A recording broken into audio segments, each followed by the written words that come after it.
The Office of Education moved from the Department of the Interior to the newly created Department of Health, Education, and Welfare. So we become a third of a cabinet post at that time. The PEA finally dies.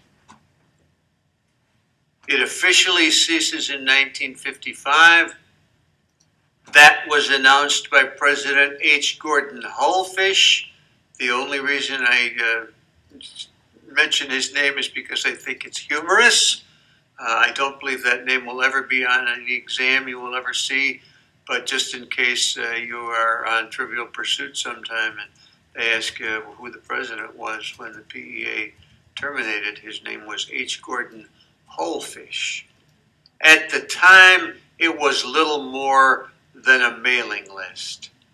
Its journal, Progressive Education, died, let's say ceased publication, 2 years later. I have never seen anyone do a dissertation on the life and death of the Progressive Education journal, Progressive Education. Perhaps there's something there. Must have been founded somewhat after the beginning of the organization, 1918, 1919. Died in 1955. Sounds like a reasonable dissertation with someone who has a journalism background. From Kremen, the death of the Progressive Education Association in 1955, and the passing of its journal, Progressive Education, 2 years later, marked the end of an era in American pedagogy. Yet one would hardly have known it from the pitifully small group of mourners at both funerals.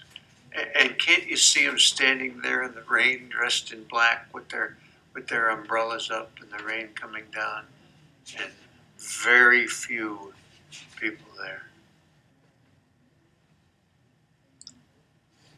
Easing on down the road, we got the PEA terminating. Education for Life Adjustment. We're back in that again. Best placed in the social efficiency camp. Not from the discipline, not from the society. Its concern was society, individuals, disciplines, in that order. Life Adjustment, following the Prosser Resolution, Education for Life Adjustment becomes the vogue catchphrase of the times. In the wake of Prosser, those regional meetings were held in '46. They validated the concept. A national conference in '47 adopts a three-phase program of implementation. Awareness. First, you start talking and writing articles and speaking about life adjustment education. Exemplary programs. You get various communities to set up programs of life adjustment education, and then you invite outsiders to come in and watch life adjustment education in action, hoping they will then take it back to their hometowns. I participated in such a thing back in, it was 1975 for ISCS, Individualized Science Curriculum Study. Went out to Berkeley, California, had a couple days of listening to converts talk about how great it was, went out and saw several school systems that were using it, came back to Texas and went out and talked to a few local school districts about it. Didn't go crazy. They wanted you to go crazy. This is called like the fishbowl effect. You stand outside, you watch what's going on, and then you go home and you get your own fishbowl. That approach was also used with the post-Sputnik curriculum promotion. That's what I participated in. The third phase, implementation. Go home, write your own life adjustment program, and then implement it. Life adjustment was never a single program. Community participation was encouraged. They wanted each community to make their own unique program. Community participation encouraged to the point of even being necessary. You want to be included in this, you've got to get the community to back you. Life adjustment more, we're on down now to the formation of the National Commission, appointed by then U.S. Commissioner of Education, John W. Studebaker. And I only mention his name because he was from the Carr family.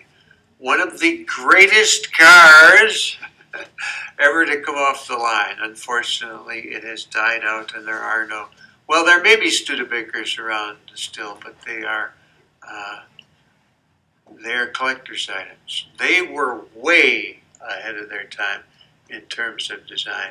I think the 53 Studebaker was the neatest car ever to come off the drawing board. Office of Education publications promoting life adjustment education.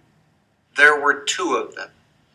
Vitalizing Secondary Education, Education for Life Adjustment, which came out in 1951, and A Look Ahead in Secondary Education.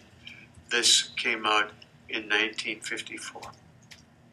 Although Education for Life Adjustment was never any one specific program, its impact was such that the period of years 1945 through 1957 is widely referred to in history of education books and chapters as the period of life adjustment.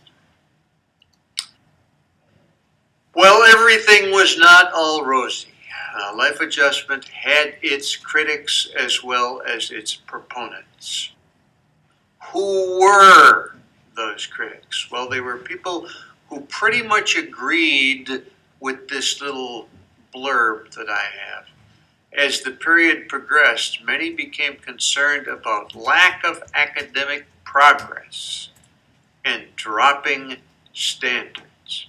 We were dumbing the courses down to make them more palatable.